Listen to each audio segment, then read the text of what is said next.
میرے نبی کریم علیہ وآلہ وسلم نے ارشاد فرمایا قیامت کے دن کچھ لوگ کئیوں کی بات سن کے جنت میں چلے جائیں گے. اللہ تعالیٰ ہماری پردہ پوشی عطا فرمائے. کہا کچھ تبلیغیں کرنے والے دوزخ کے دروازے پہ کھڑے ہوں گے تو وہ جنتی کہیں گے کہ مولانا پیر صاحب ہم تو آپ کی بات سن کے جنت میں جا رہے ہیں تو آپ یہاں کیوں کھڑے ہیں؟ تو وہ کہیں گے آئے افسوس میں کہتا تو رہا پر عمل نہ کر سکا.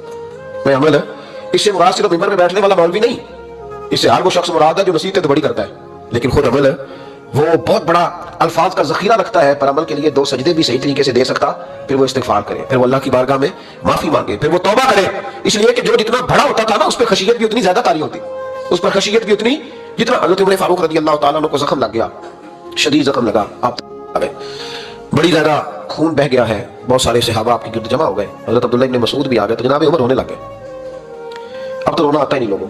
حضرت محی الدین ابن عربی کہا کرتے تھے جس کو پورا ہفتہ ہو گیا نا وہ طریقت کا مسافر بھی, جاگ رہے ہیں آپ کہتے تھے جس کو پورا ہفتہ ہو گیا نا طریقت کا مسافر بھی ہے پر اللہ رسول کی یاد میں رویا نہیں. فرماتے تھے مجھے تو اس کے ایمان پر شک ہونے لگ گیا کہ 8 دن ہو گئے اسے خیال ہی نہیں آیا. حضرت عمر میدان میں جس شخص کے کبھی پاؤں نہیں لڑکھڑائے, اللہ رسول کی بات آتی تھی تو دریا رہتے تھے آنسو, یہاں حال ہی کوئی نہیں. خوش جملے اور جناب موٹے موٹے تراشے ہوئے فکرے اور لفظوں کی ہیرا پھیری, اس کے علاوہ کوئی چیز نظر ہی نہیں آتی. حضرت عمر رونے لگے, آخری وقت ہے, تڑپ رہے ہیں, آنسو بہ رہے ہیں. حضرت عبداللہ ابن مسعود آ گئے, انہوں نے کہا عمر تیری ہجرت بھی بڑی باکمال تھی, تیرا اسلام قبول کرنا بھی بڑا ہی باکمال تھا, حضور بھی تجھ سے ہمیشہ راضی رہے. عمر تو روتا کیوں ہے یار؟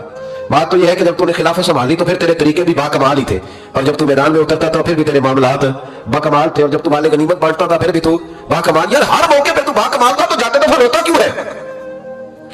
ان کا استغفار دیکھو, ان کی توبہ دیکھو. حضرت عمر پھر رو پڑے, کہنے لگے عبداللہ لوگوں کو میری نیکیوں کا پتہ ہے, گناہوں کا تو نہیں نا پتا.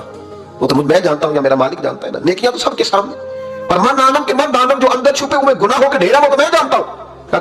تو نے میرے کلمہ پڑھنے سے لے کر